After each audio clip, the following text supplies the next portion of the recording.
Our event will focus on new models for circular plastic economy, innovative solution for collection, sorting, and reuse of secondary raw materials from post-consumer products.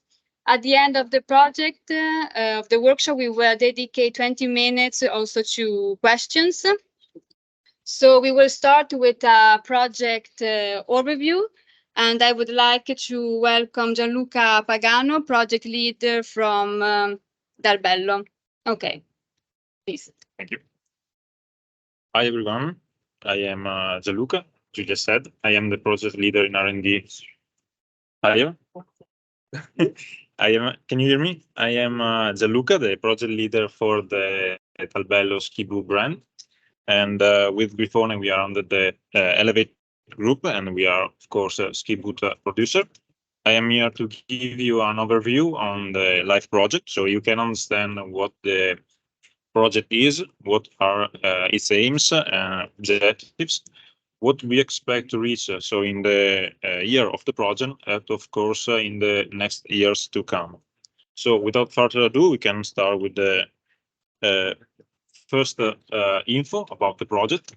The project aims to define basically a system to take back and reuse all the ski boots from rental shops and reuse the material of them through sorting and recycling to produce new multiplastic components to be used on new rental ski boots to send them again then the final stages to the rental shops.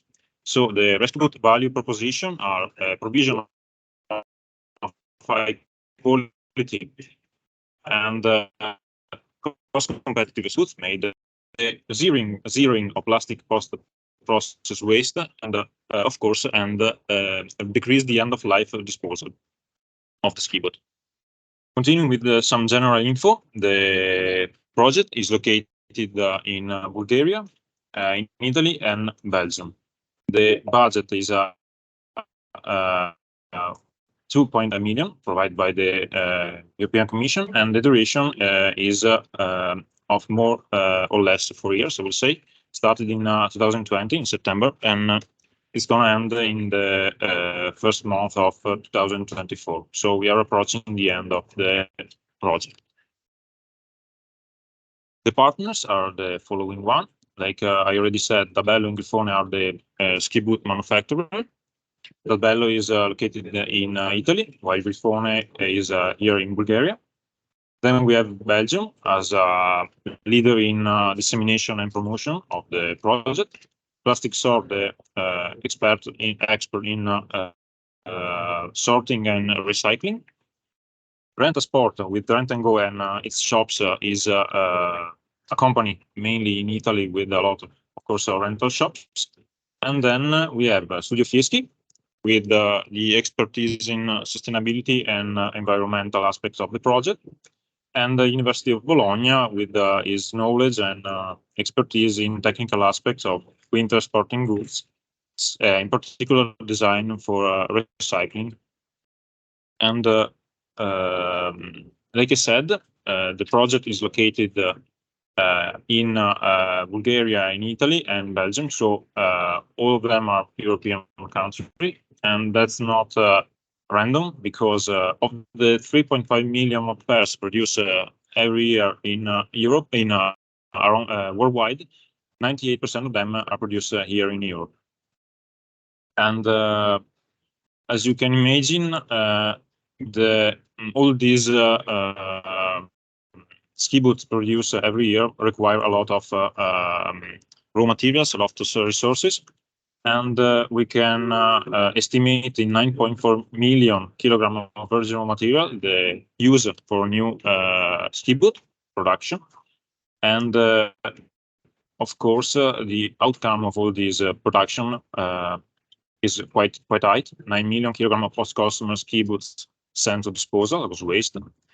And of course, the energy required to produce all these resources is quite high, 33.8 tons, 33,000 tons of greenhouse gas emission expressed in CO2 equivalent, and almost 1 million gigajoules of oil and natural gas required for the production of virgin raw material.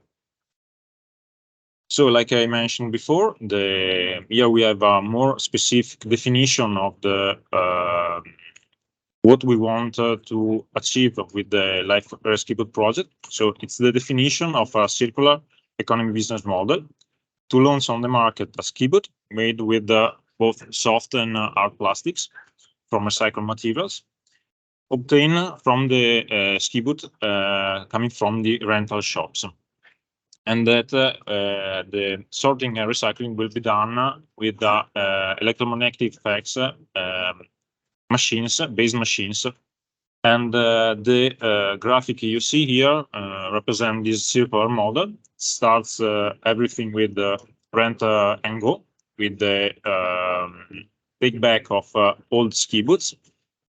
All the ski boots go to plastic sort for the sorting and recycling. In the meantime, we have also, of course, the design study from Unibo focused on the recycling aspect.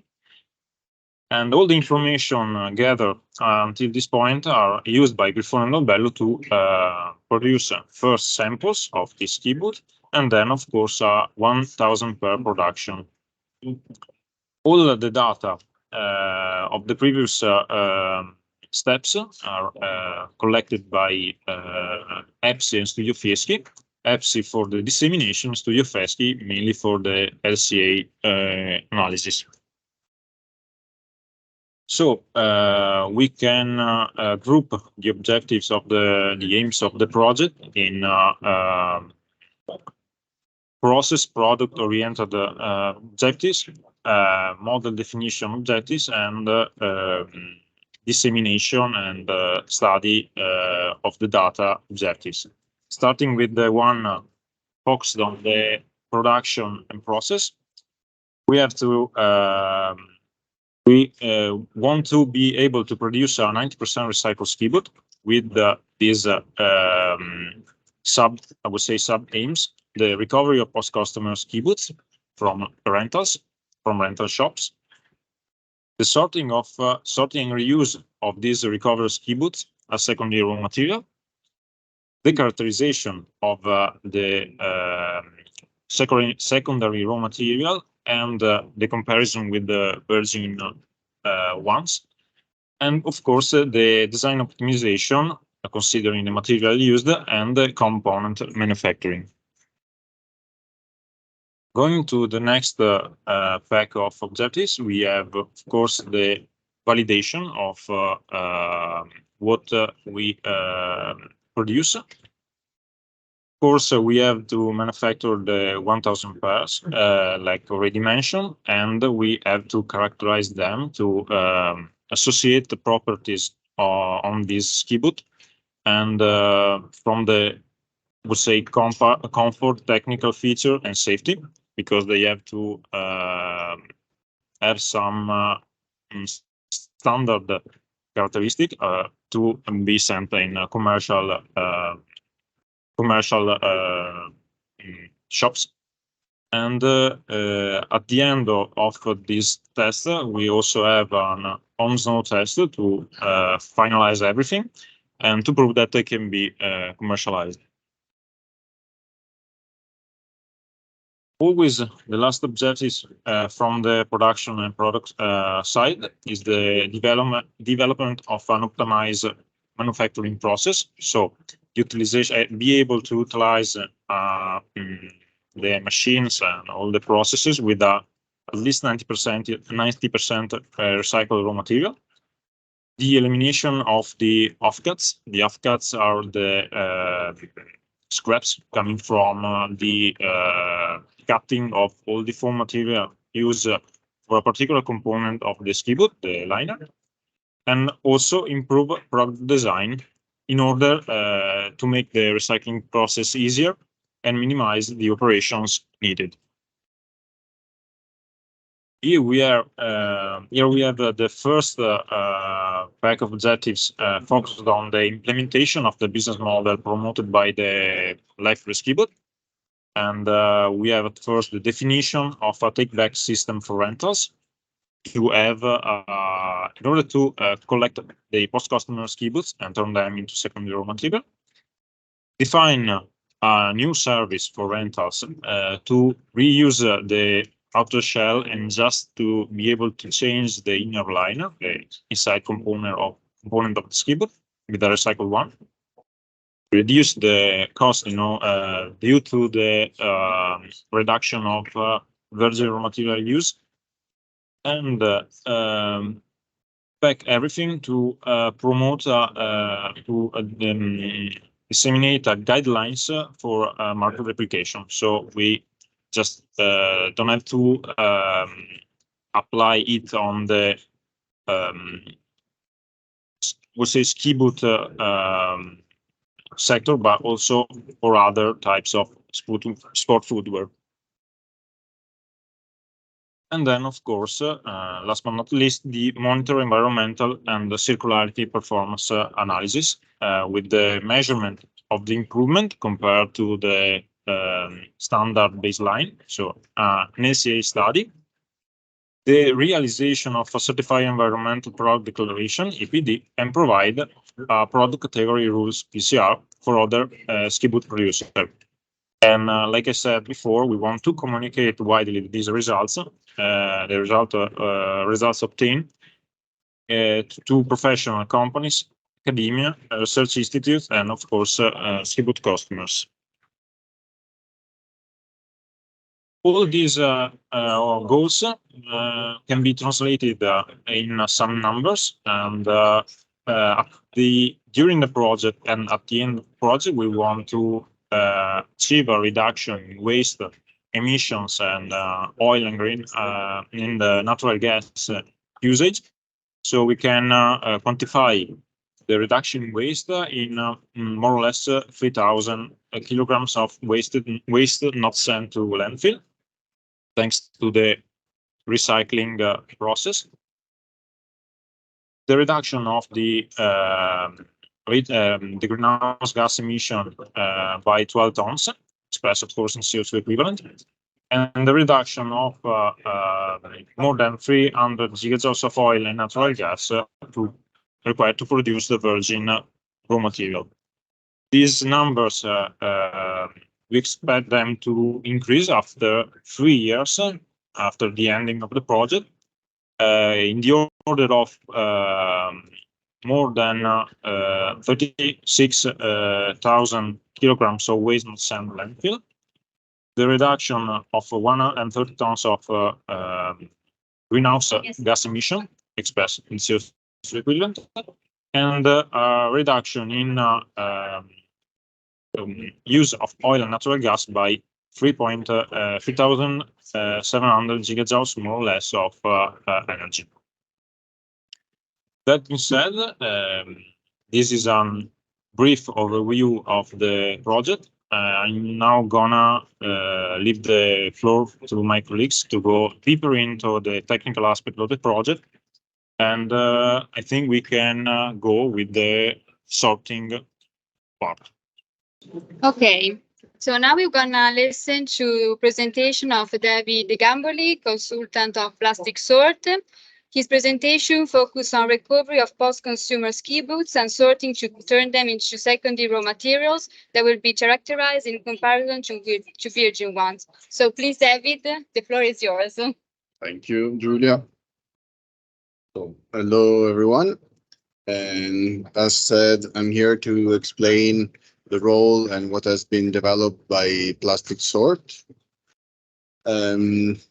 What we have here is our target. It was mainly focused on the sorting part. So the first scope of our mission was to grind the ski boots and then sort all the different polymers, so TPU, PP, and expanded EVA, to provide our partner with the new material to be used for the production of the new ski boots. After that, or better, to achieve that, we had to develop from scratch 2 new machines. One focus on the sorting of rubber, which is a component which is really tricky to sort, and it can create damages and problems in a new injection of a new piece of plastic. And another machine focus instead on sorting the components which has different material inside, because when you grind something which is composed by different materials, of course you can have a piece which is composed by different, and that one, it will be a contaminant wherever it goes. So that was the purpose of this machine.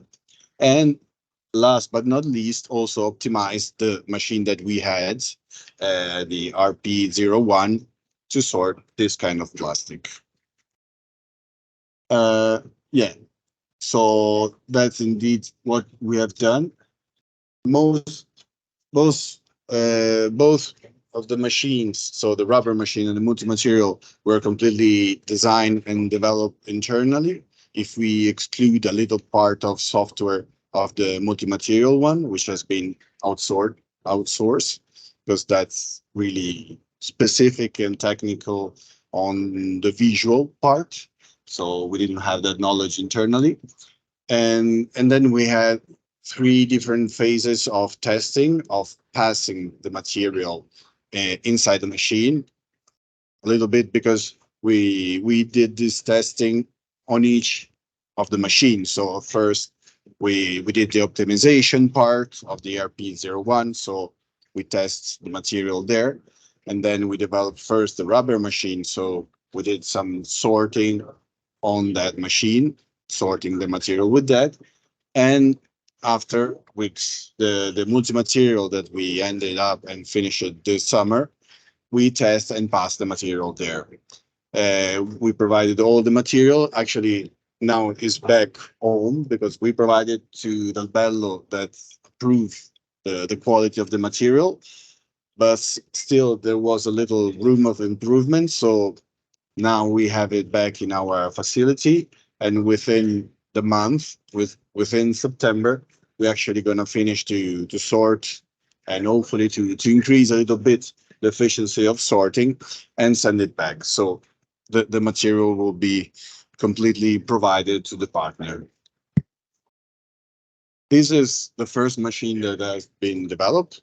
So this is the rubber machine, and you can see the three different areas. So where the material is entering, and it's from the top. So by folding, then it's sorting in a transparent area, which is, well, it's nice for the project as well, but it's more also really practical, because in that way, if there is something wrong happening in the sorting, you can actually see. If you are like a skilled operator, you can recognize there is something wrong and say, it's not sorting good. So it's really, we have it on all the sorting machine. And then on the bottom, you have the collective area. That usually there are three, because the sorting is a kind of binary sorting. So it goes in one direction and in the other, and you have the two materials. And in between, it falls what is usually it's polluted by one or the other. And it may sometimes depends on the material, but the third part, the middle part, sometimes is passed again to have it more efficiently sorted. Then this is the multi-material one, which is, as said, is supposed to sort all the materials which are different polymers inside, so they are not valuable for us. And also this one is to sort the material from the top to down, and there is an optic there that now in a few I'll show you the video how it's sorting, which is recognizing the material and sorting on the two boxes. But first, let's see how it works, the whole process. So we have the ski boots initially.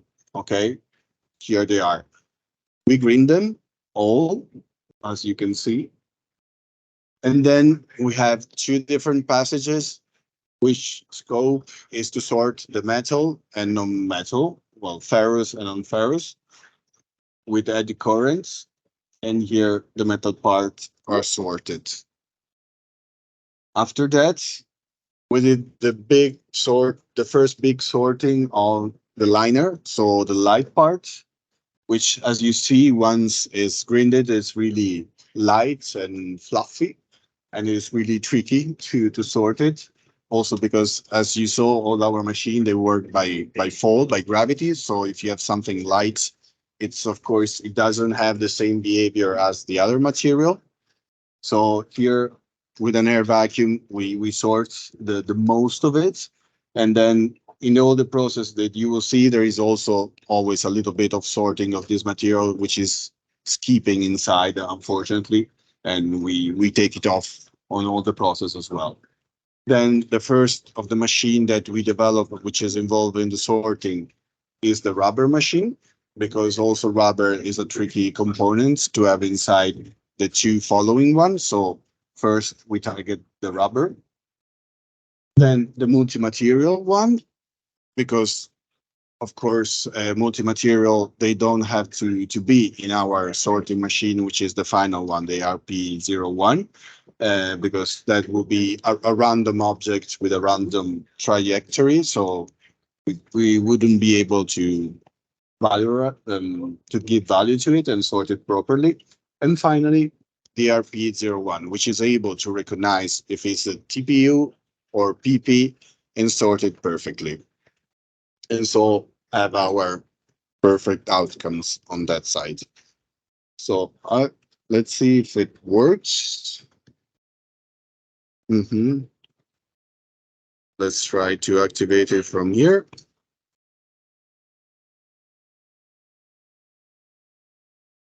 Maybe we need a connection. Just a link to YouTube.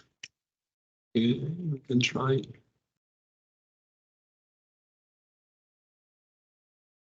Does it have connection? Yeah.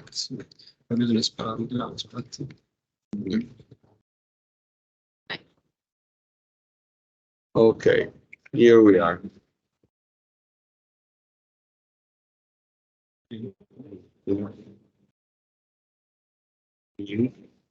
So,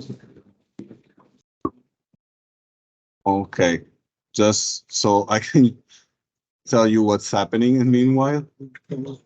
Okay. So here is the mixed material, as you can guess, and is in a big bag, of course. So you have the tube, which is aspiring all the materials. Then the dust is we take off it because also it creates noise in the sorting phase, and of course is a problem in all the movements that we do. And here you see the really light part, the liner, the grinded.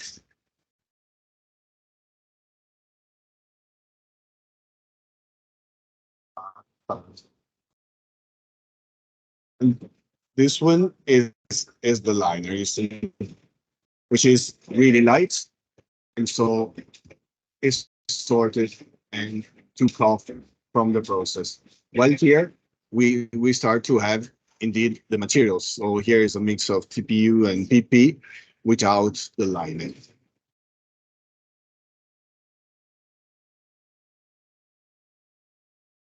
Is as so we saw before is the process that material is doing inside the rubber machine. And this is the multi-material. So was a bit fast. Uh, of the multi-material, not more than 10%, but that will create a big problem in everything. Yeah, no, it's not much. It's a big effort for a small percentage. Yes. And here you see the material which is falling and falling from the top and taking two direction. And these are it. So here is the mix of the good material that we are looking for, and there the mix, which is still a lot of liners of components of the soft part of the ski boots, lost the liquid. And here we are. Well, this is the last machine, the RP01, which stored the two materials. So this is the TPU, the shell mainly. And on the other side, we have the PP, which usually takes the external part of the liner as well, the inner part of the boot, the inner sole, and some part of the shell.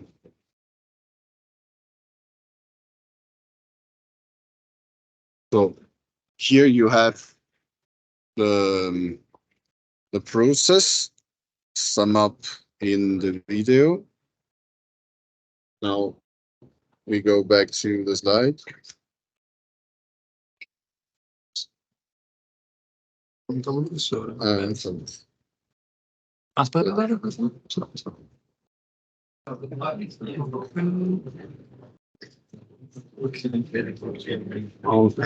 Yeah. And so these are our results up to now.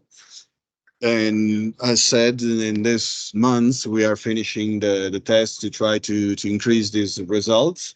Up to now, we have an efficiency of the line of around 70%, which slightly difference in between the material. Well, with Eva is the most critical, as said, since it's lighter and more difficult to sort and interact. While we are really happy, and this is thanks the multi-material, well, the two machine, all the three machines sorted and developed to have a really high level of purity of the single material, because both rubber and multi-material machine here, they are critical in reaching a percentage which is higher than 90% for all the three materials, which, well, it happens to be like this just with the three materials, with the three machine in row, in line, because with a single one at the beginning, we were unable of reaching such a percentage. And of course, together with our machine, the ERP01. And now we have said this is the material that has been sorted from the 10 boxes that we had from our partner Rent and Go, and we have more than 5,000 kilos of TPU, 800 kilos of Eva, and 600 of PP, roughly. And this is the material that should be enough to produce the 1,000 pair of ski boots from Dalbello and our partner Griffon. And yeah, thanks for attention. Thank you. Thank you very much. So now we're going to listen to Giuseppe Lafauci, research fellow from University of Bologna. His presentation revolves around design for recycling. Okay, please, Giuseppe. Hi to everyone. I'm here to present the part that was made by University of Bologna about the technical analysis of all the materials that are coming out from the sorting phases and the recycling phases, and also to optimize the design of the boot. We start with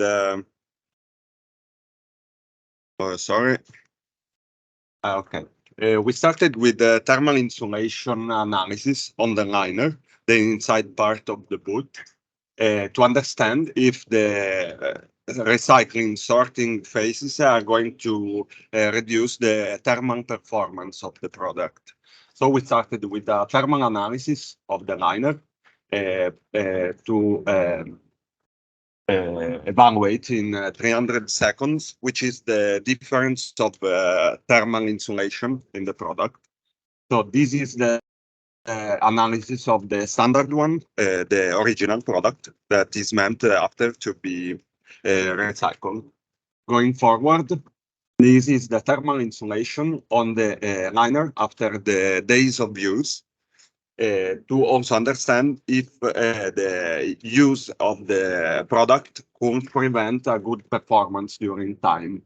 Doing this test on 3 different products that are the new one, the 20 days used and the 50 days used, as you can see in the graph that is showing the temperature increase during time on the test, we can conclude that there is no difference in the performance of the product due to the use of the products itself.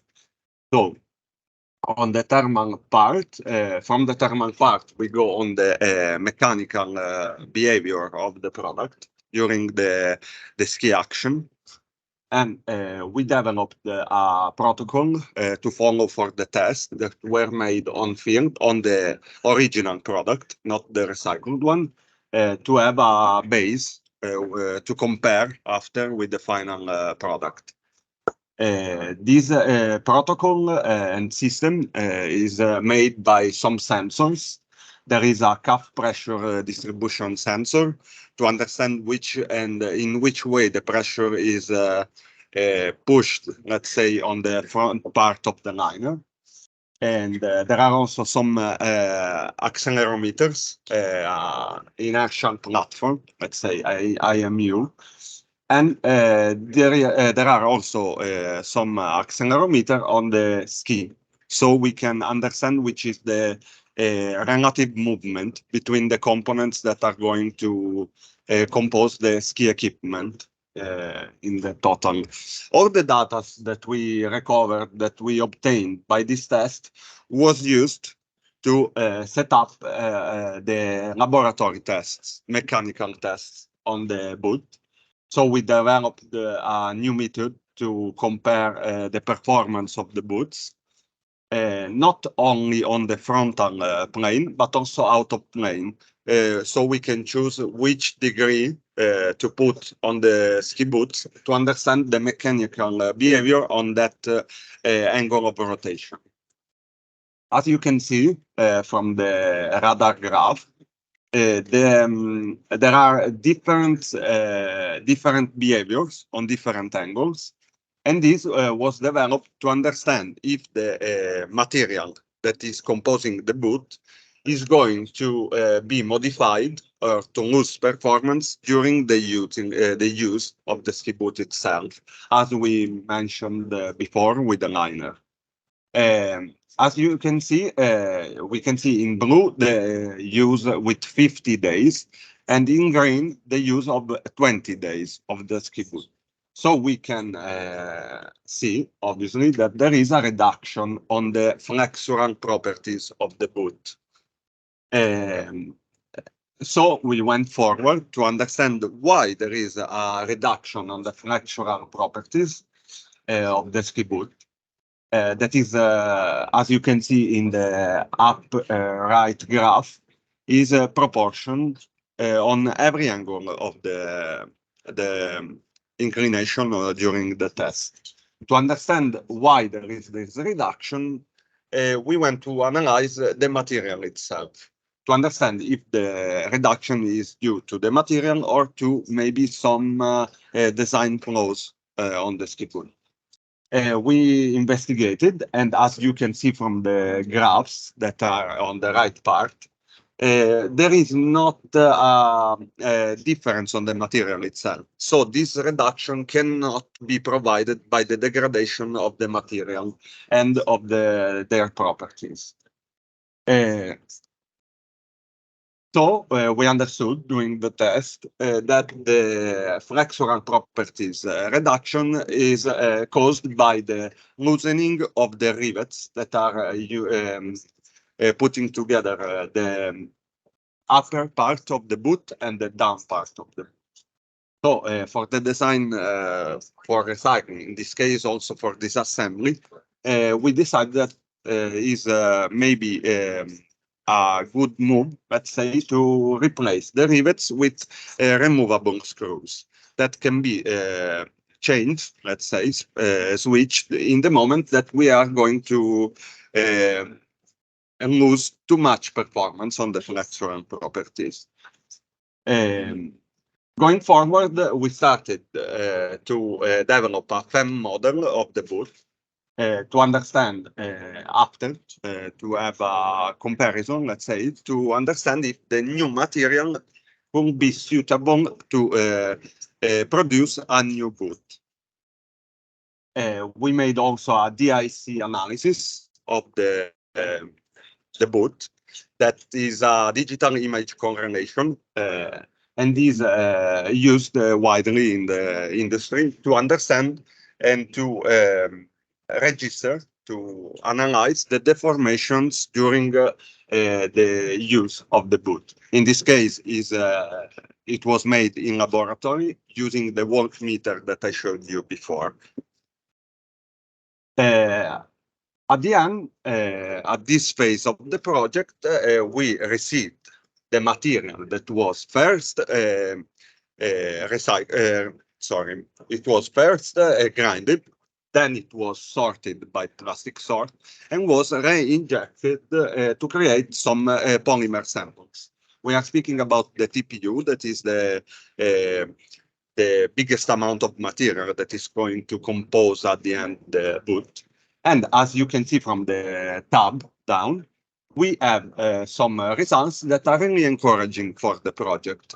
In fact, the mechanical characteristics are allowing us to reuse the material for the realization, the production of new boots. Thanks for your attention.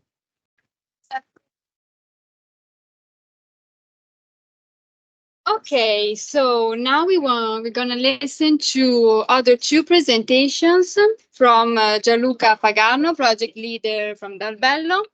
The first one will concentrate on production process optimization and component manufacturing with secondary raw materials, and the second one on ski boot assembly, characterization, and testing. So please, Gianluca, you can put your presentation. Hi everyone again. So with action B3 in Dalbello, we started the test on the recycled material coming from plastic sort, and to understand the path we follow to do the test, the understanding of our ski boot is structure has to be made. So mainly a ski boot is simplifying the thing. It's composed of two structures: the external part made of TPU, and the internal part, main TPU, and our plastics in general, and the internal part, soft part, that is made of soft materials. The external part is the part that transfers the energy of the skier to the ski, while the soft part provides comfort and warmth to the foot of the skier. So they have two different structures, and they need two different way of testing. The test started with the material, the hard plastic material we received from plastic sort. Here we have, of course, an idea of where we are now with the project. So we are in the phase of testing and started the production of the components, and then produce the ski boot. And summarize here the action we have performed. So, of course, like I already mentioned, the lab test on recycled materials for external parts, the installation of the rebonding machine, the liner and external sample parts production, the lab test on components for liners and external parts, and then the liner external parts production. Now we go deeper into every action so we can understand better. And starting with the description of ski boot, you should now understand the test I'm showing now to you. So we have the external parts made of our plastics, and the air plastics coming from plastic sort were injected and transformed into samples. The one you see in the the left corner in the low part of the slide. And these specimens are tested with the standard test we use in Dalbello to characterize and approve the performances of hard plastic materials. So we have a standard hardness test to understand the wear resistance of the plastic, a flex test to understand the mechanical properties of flexion of the plastic, like for example the stiffness of the material expressed mainly with the E modulus, and in some cases also the traction test, like the one performed also by Unibo, and a Charpy test to understand the resistance at impact of the plastic used for the ski boot. These are the tests for the hard plastics, and we perform them on the raw material received from plastic source. For in case of the soft material received, we have before to create the components, because we received just flakes and it was not possible to test directly them.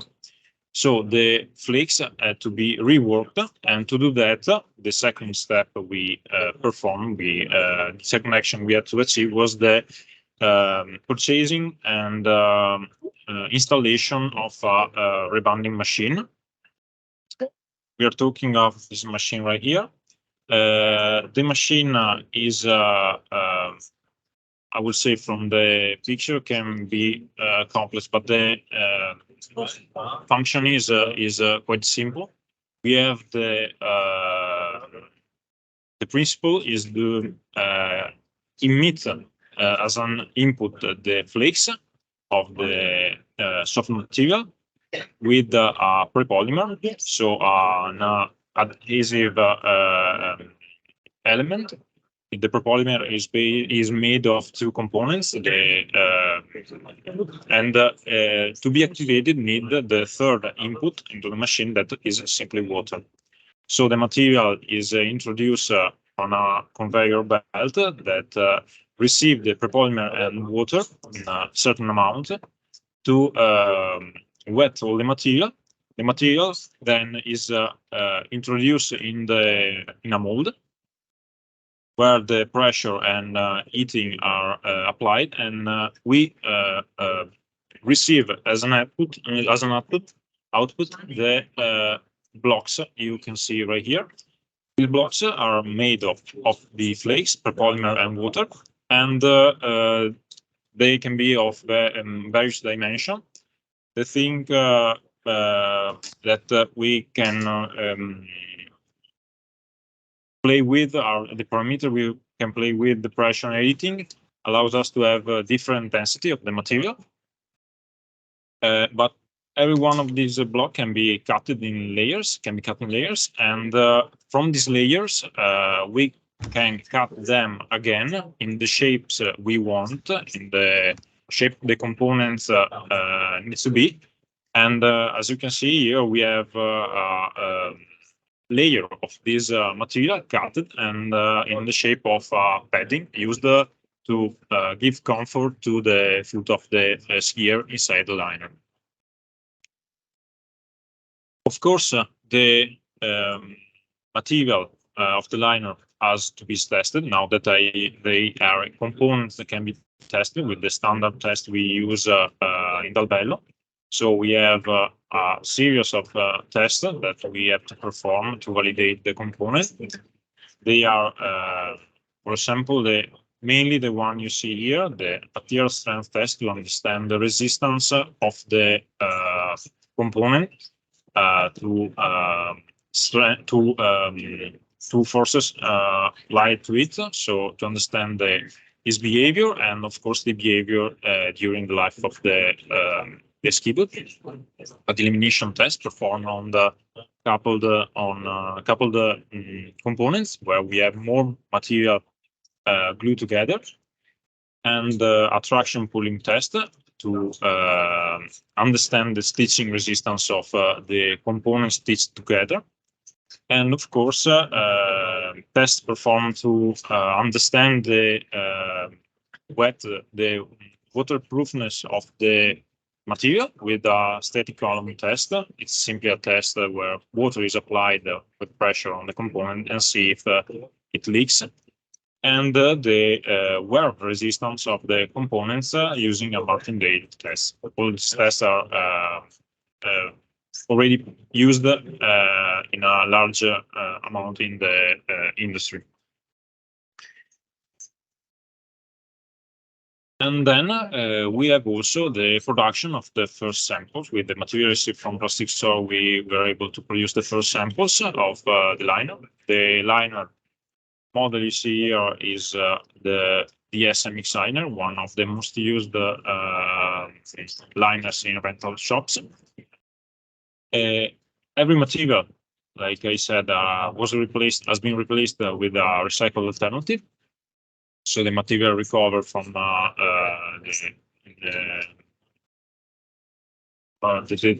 sorting process performed by plastic sorrow were used for paddings and footpaths, while the material you see in the external part were, because they have to be coupled, were purchased, but they are also recycled. So while the material used on the collar and on the tongue that need to be stiff enough were produced using the PP from a secondary raw material of the project and mixed with a certain amount of softer material to reach the right amount of stiffness. The tests that we performed on the components of the liner are also performed on components produced for the external parts, mainly the shell and the cuff, that are the main part the ski boot is composed of. And of course, tests were performed on minor components, or always produced with secondary raw material. But here we focus mainly on the main parts, the shell and cuff. And before going into the test, here we have an overview on the information about with some information about the injection molding process. And the injection molding process is made with, of course, injection molding machines, where molds for standard production in Dolbello were used. Also the SMX molds. And during the process of injection molding, the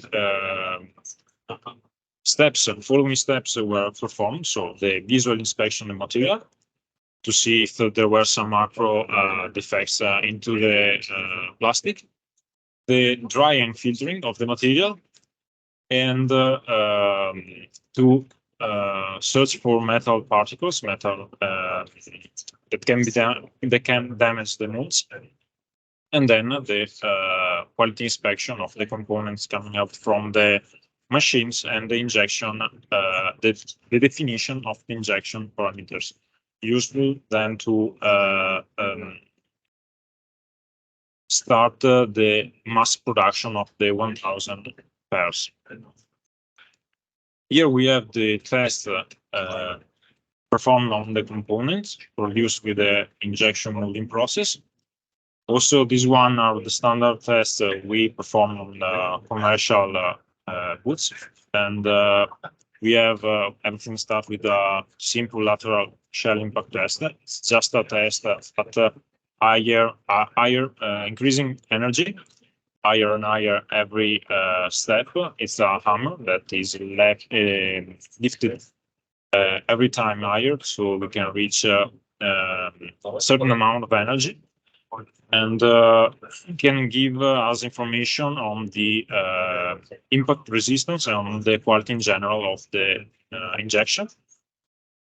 We also perform a ball drop test that is more or less the same as the lateral impact test. Here we have more flexibility, considering that we can move the component as we prefer. Then we have the cuff flex test that is applied, of course, on the cuff component, the one around the calf of the sphere. And here we have over-exaggeration of the opening of the cuff for a certain amount of cycles to understand the behavior of the plastic at the flexing action at cold temperatures. The test performed on the aging side of the process were the plastic UV test, so standard UV test to see the degradation of the material under the light effects, and then hard plastic wear test to see the behavior of the plastic subject to wear action and in life action of wearing. And as for action B3, that's all. And thank you for your attention. And we can go straight to action B4. And action B4 is actually the assembly of the ski boot with the components produced in action B3. Like already shown for the B3 action, we are at the ending stages of the project. So we are approaching the production of the ski boot. We just have to receive the again filtered material, resolved material from plastic sort to start the mass production of the components. Considering the positive results on the components, the results obtained in the action B3. And these are the action actually performed in action B4. So first ski boot assembly made of full sample components. The lab test performed. We are now completed all the lab tests, and we just waiting to perform the last test on snow. And now we are approaching the ski boot production of the 1,000 pairs. So that's the first sample produced with all with secondary raw material. The model is the DSMX model for rental shops. For the liners, we used all recycled materials, and for the external parts, all the recycled material coming from plastic sort. The only part of the ski boot that is not made with the recycled material, I was saying, so recycled, and we following the study performed by Unibo, opted for the screw solution to put everything together. So no rivets that need a complex process to be removed, but just screws so that we can replace every part. And like I said, just the part not recycled are factors due to the process needed to produce them, but they can, of course, be recycled considering the material that is mainly metal, aluminum, and steel.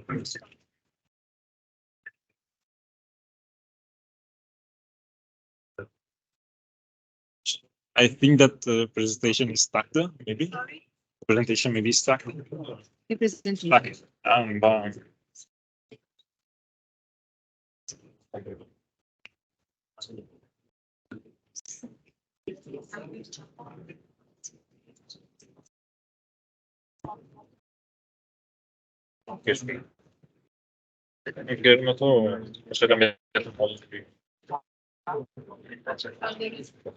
Dov'è Alex?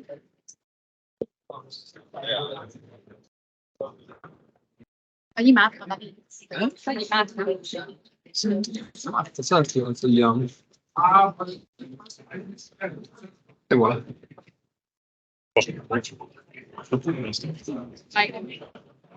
Funziona?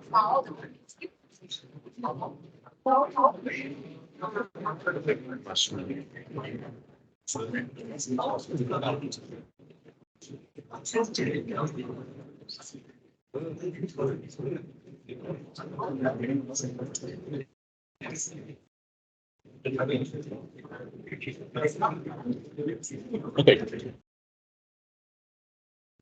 So once we pass off the ski boot or the complete ski boot, we start with the also here standard test performed on the final product. And we performed the following test, a release test, and that's a standard test to be sure the correct functioning of the ski boot is guaranteed. So the test works like this. We have to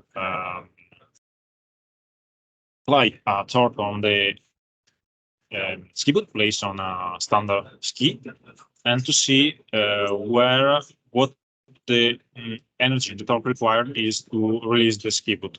If the energy required is too high or over the parameters we inserted, the test is not passed. So we have to be very careful with this aspect, because it's connected with the safety aspect of the technical product. And following this test, all of them has to be passed. So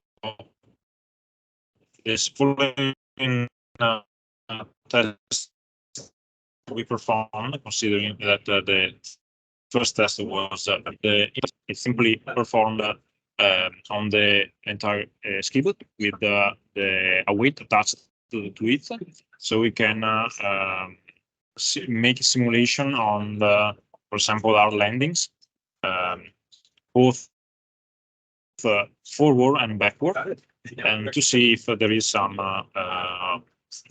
there are some damages on it. Also, this test was positive for the RESKIBOOT, and we then passed to the work meter test. It's just a test done on the machine you see here, the I would say the B one with the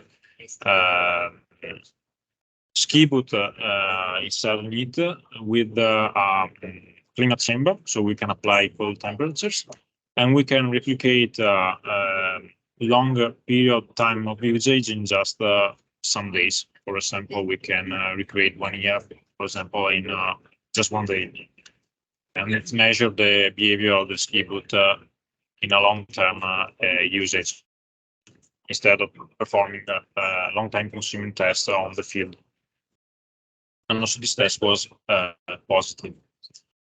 Going into that's all for the test. We are waiting the last results on the on-snow test. And these are the first documents and procedure we prepared for the mass production of the components. So we have the parameters defined in the previous steps to be used in injection molded department. So we can be ready to produce them without issues. And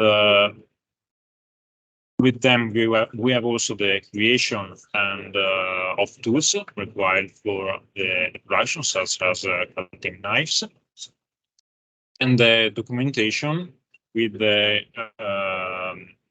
technical construction sheet that you can see right here. It's just an instruction manual on how to assemble the liner. We have all the components listed, and the cutting file to cut all the materials, and also the action to perform to assemble everything together. And we also prepared the BOM, the bill of materials of the ski boot, and they are basically a complete list on what we need to produce them, and they are already online in our system, and we placed the order for the 1,000 pairs, so we are just waiting the material to start everything. And for action B4 is everything. Thank you for your attention, and I leave the floor to my colleague. Okay, thank you, Gianluca.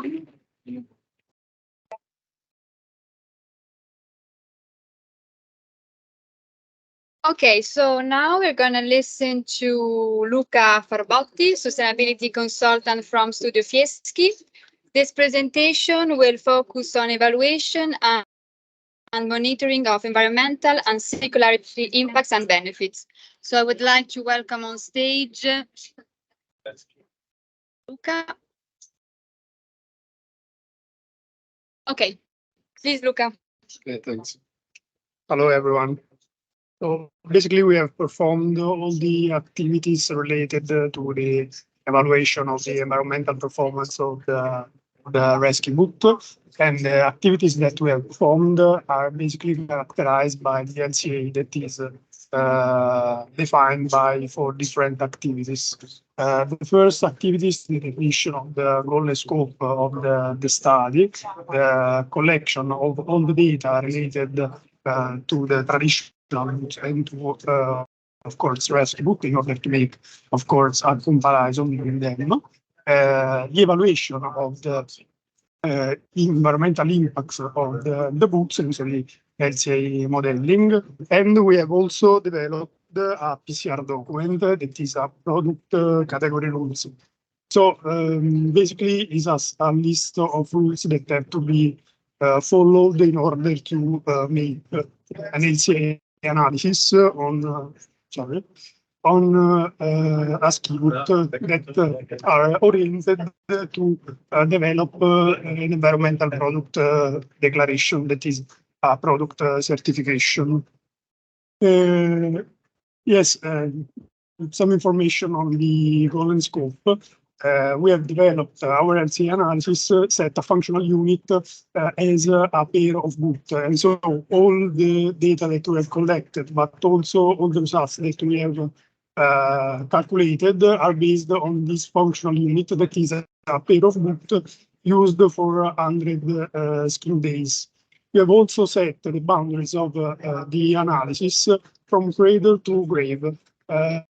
That means from the extraction of all the search that have to be used in order to produce the components of the ski boots to the end of life of the ski boots. Of course, we have performed this analysis for the baseline boot, and so the traditional ski boot, and the rescue boot.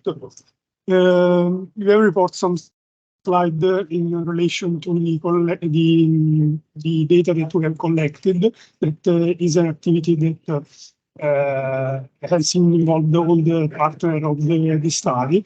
For example, we have collected all the data related to the weight of the single material that have to be used in order to produce the component of the boot, the distance between the supplier and the manufacturing sites, but also the data related to the energy and,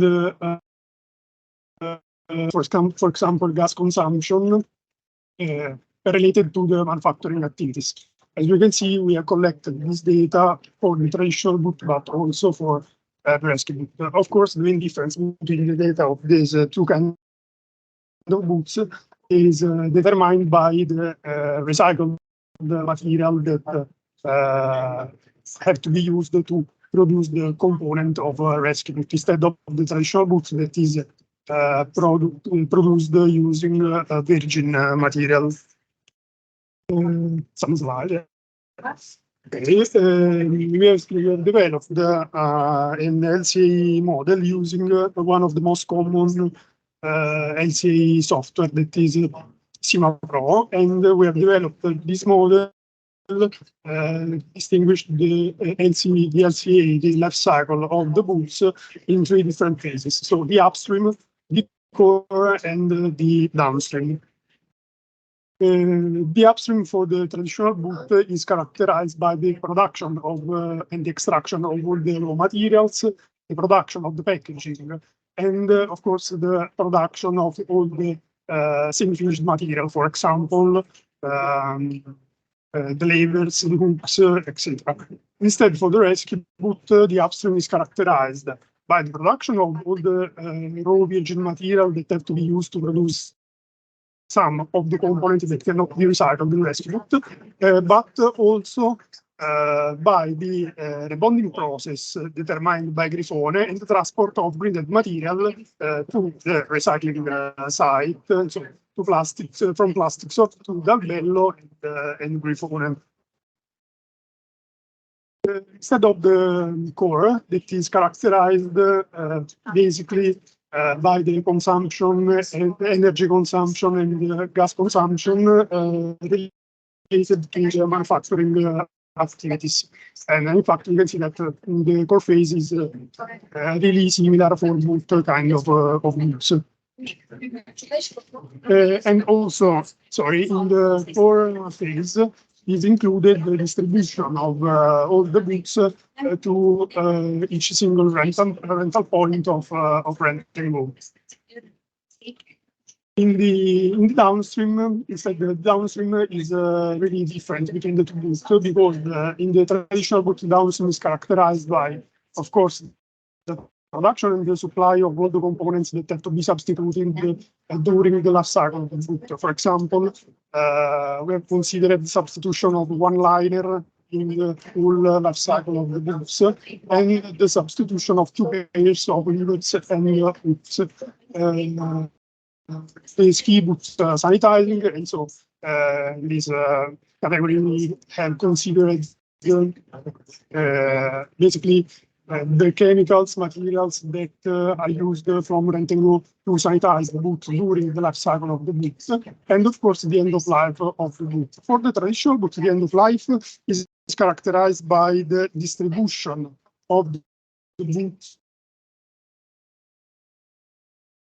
to determine a second life, their second life. Instead, for rescue boot, the downstream is a little bit different, because it's characterized by the 2 points that we have seen, two first points that we've seen also for traditional boot, but also from the recycling activity determined by plastics transport, of course, of all the used boot from renting go to plastics. We have calculated all the environmental impact using SIMAPRO and using one of the most important method of LCA analysis, that is the product environmental footprint, that is basically characterized by a lot of environmental indicators. And so for this presentation, we've tried to isolate the most important indicator, and that I'll show in the next slide. This is the first slide of results, in which we have reported the results of all life cycle of both boots aggregated for all the category indicators. So for all the category indicators, as we can see, the traditional boots has a highest impact than the rescue boot. In fact, the difference between the impact of the two kind of boots goes to minus 45% to 80–90%. Basically, all the environmental impacts in this case are characterized by the use and the production of all virgin materials that have to be used to produce the ski boot component for rescue boot. We've also highlighted some of the most important indicators, for example, the climate change, that is expressed in kilogram of CO2 equivalent, and in which you can see that there is a reduction of 17% between the two boots. Also important are the toxicity indicators, in fact, is the human toxicity and the ecotoxicity, that are indicators characterized mainly by the emission in the environment of chemical materials that can damage the environment, basically. And also in this indicator, we can see an important impact reduction to 70%, from 70% to also 18%. We've tried to disaggregate these results in the following slide. In fact, we have reported for both traditional and rescue boot the results disaggregated for each life cycle phases, the upstream, the core, and the downstream. As we can see before, as we've seen before, for the traditional boots, most of the impacts are characterized by the upstream. And so basically by the extraction and the production of all the fossil origin plastic materials, and also the other materials that tend to be used to produce the component of the traditional boot, instead of the core in which the impacts are basically less significant, and in the downstream. The impact of the downstream are mainly characterized by the distribution for the traditional boots of all the used boots to the other the other countries, the other European countries. That is an activity determined by rent and go. By rent and go. In second slide of results, we have reported the same histogram, but related to the Reskiboot results, in which we can see a sort of shifting of impact from the upstream of the traditional boots to the downstream of the Reskiboot. Because of in Reskiboot, all the materials that are used to produce the component of the boots are recycled, and instead of the impact of the downstream for the Reskiboot are characterized mainly by the energy consumption related to the recycling activity, but also the activity of incineration and landfilling of the scraps generated during the recycling activities. The impact of the core are basically the same for the two kinds of boots.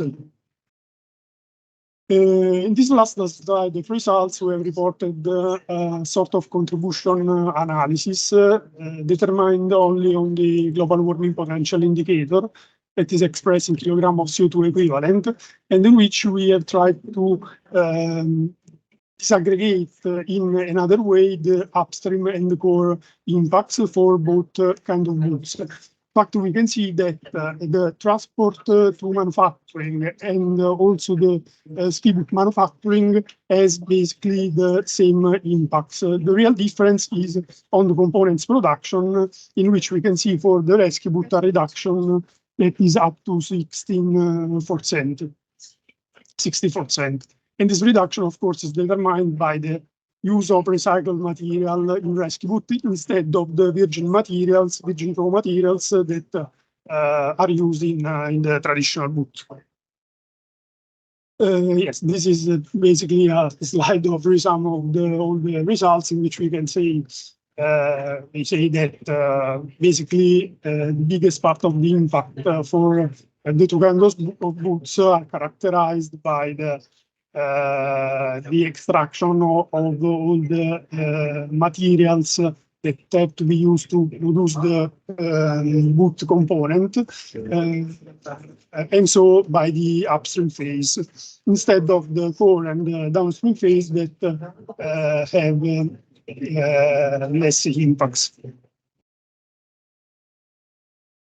In the last slide, we have reported, we have listed 4 different advice for the other partner that can be followed to reduce the environmental impact of rescue. For example, the reduction of the distance between the supplier and the manufacturing site, or for example, the possibility to use metal in terms of steel and aluminium that have a higher recycled content, or for example, the possibility to separate all the metal components before the recycling activities in order to recycle them and reuse them in another way, in another activity or product. And yes, the last advice is related to the possibility from all the partners to use 100% renewable energy, and these activities can, I think, aim to reduce the environmental impact of rescue boot. That's all.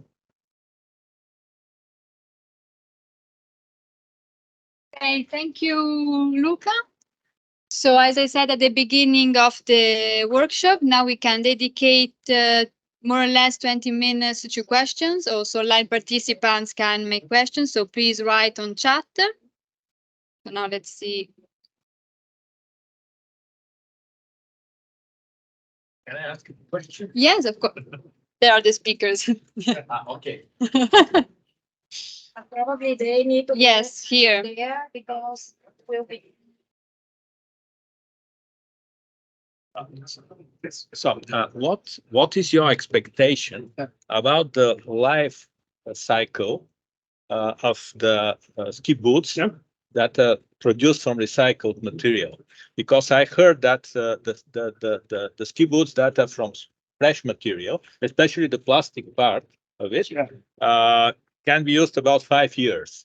And in the case of recycled, what is your estimation? How long this could be used? Yeah, for our model, we have set the life cycle of the recycled boot, the life duration of the recycled boot in every 100 days of skiing. That is the same of the traditional boot. In fact, we have seen also with the other partner that basically, that if I'm wrong, please correct me, that all the technical characteristics are basically the same of a traditional boot, and so we can assume that the life of the recycled boot is basically the same as the traditional boot.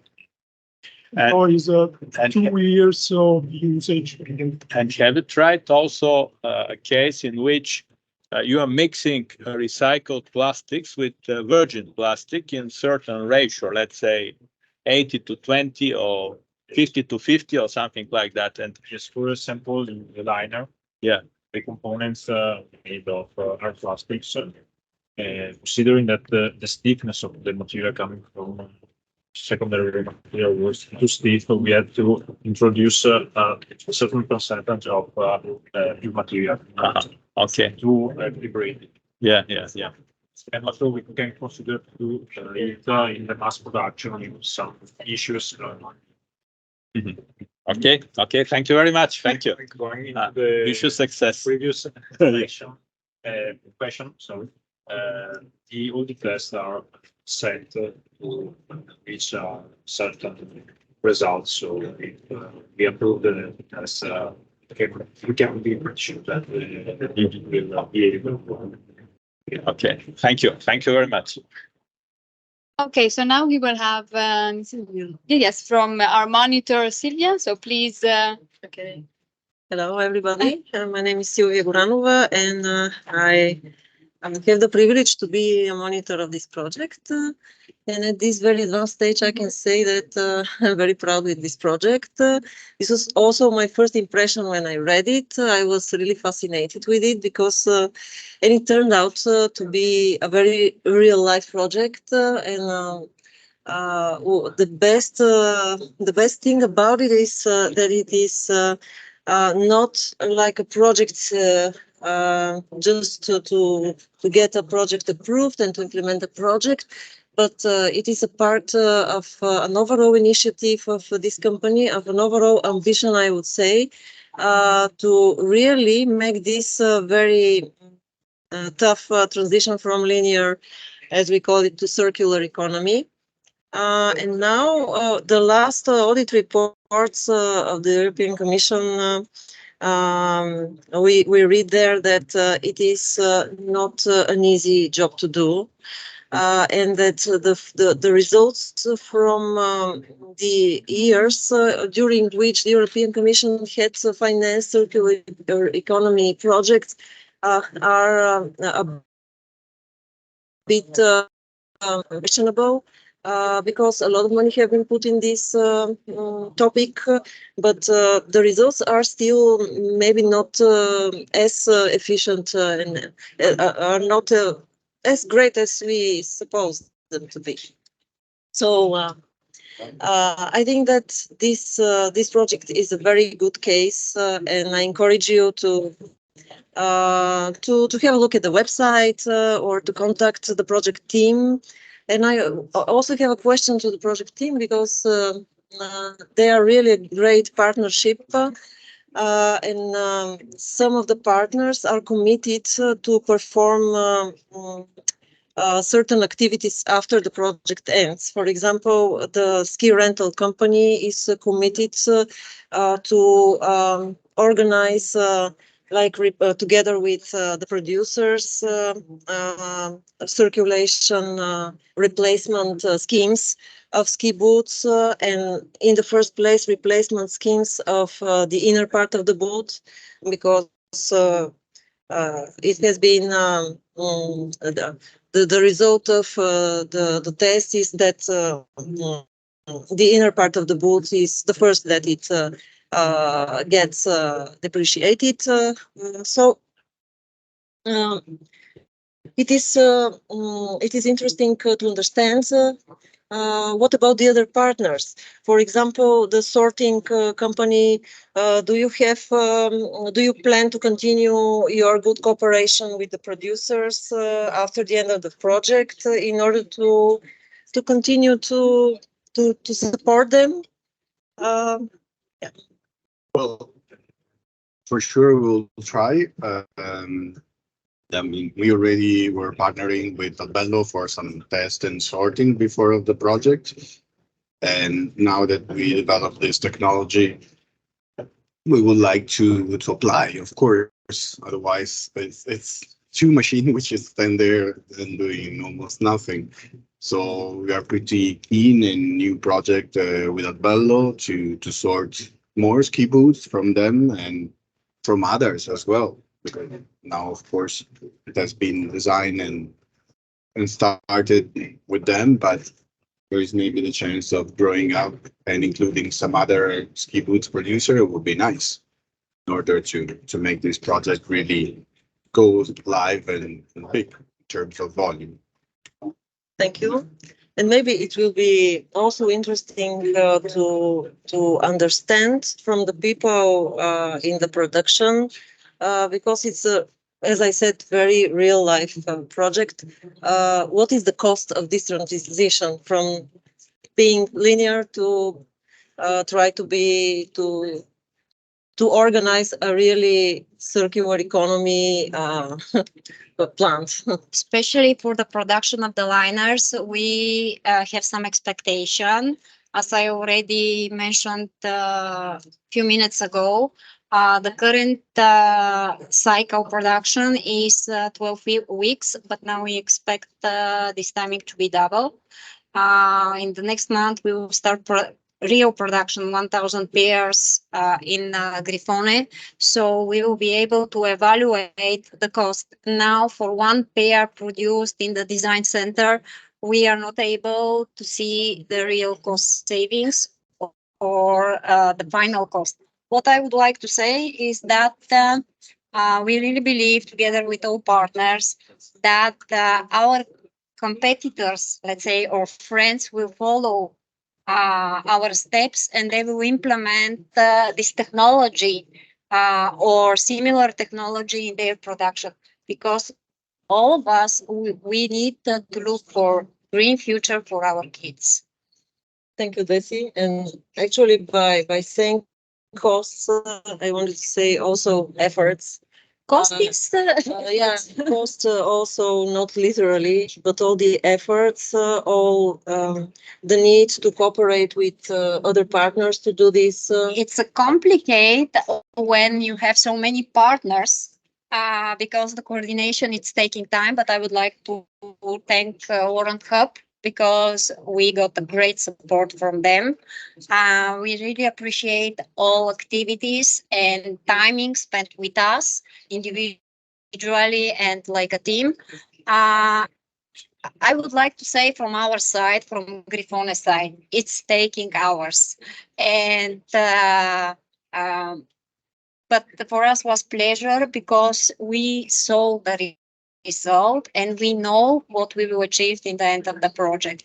I'm pretty sure that it's the same for the rest of the partners, because we are talking for something new, innovative, not popular on the market. And but I would like to say it doesn't matter for us. In the end, we are happy for what we have in our hands. Yeah, but at the end, it will be cost efficient, apart from being environmentally positive, etc.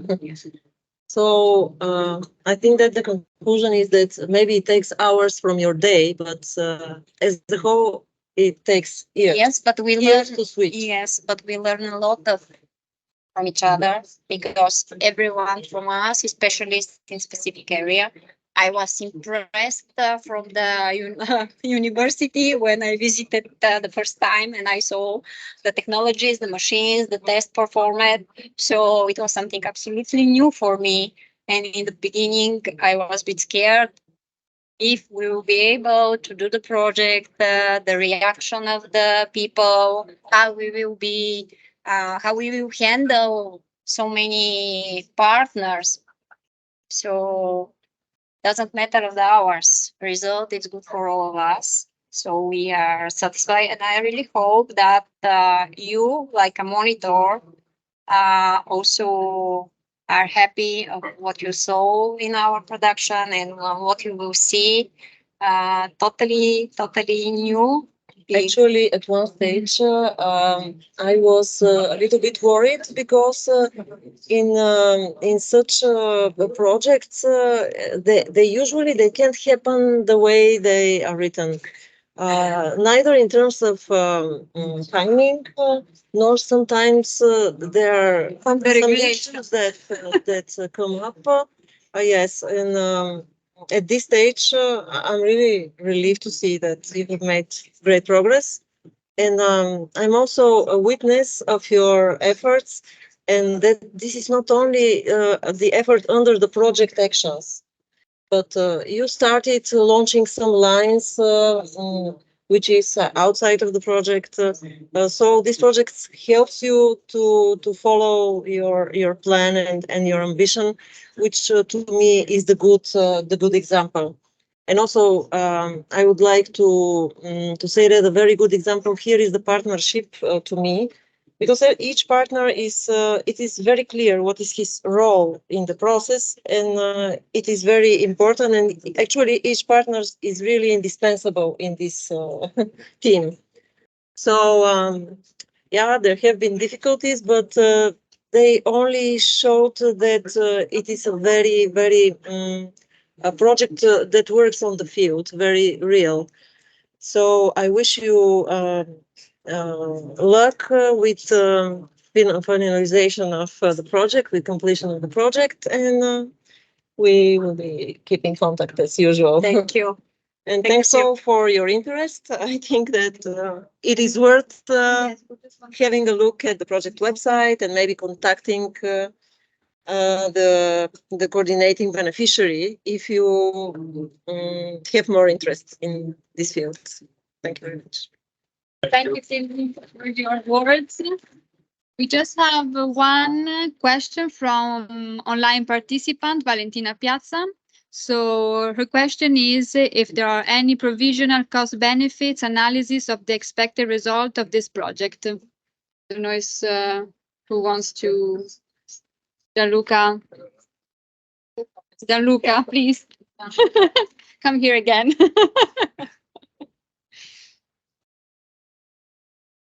So,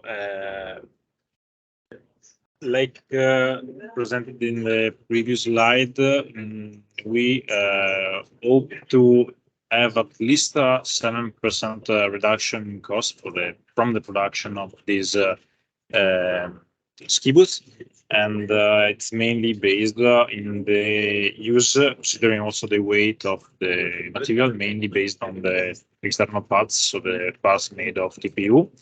Because right now, as you may know, the cost of the plastic material is higher than some years ago, and using recycled material coming from old boots allows us to have a good amount of reduction. Like Slava said, we have to understand this reduction on the field with the mass production, but we are hopeful that our target list of 7% will be reached during the production of the 1,000 pairs.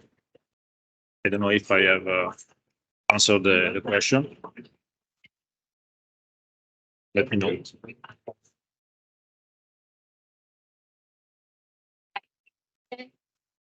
Perfect. Thank you, Gianluca. So there are not other questions. I would say that the workshop has reached the end.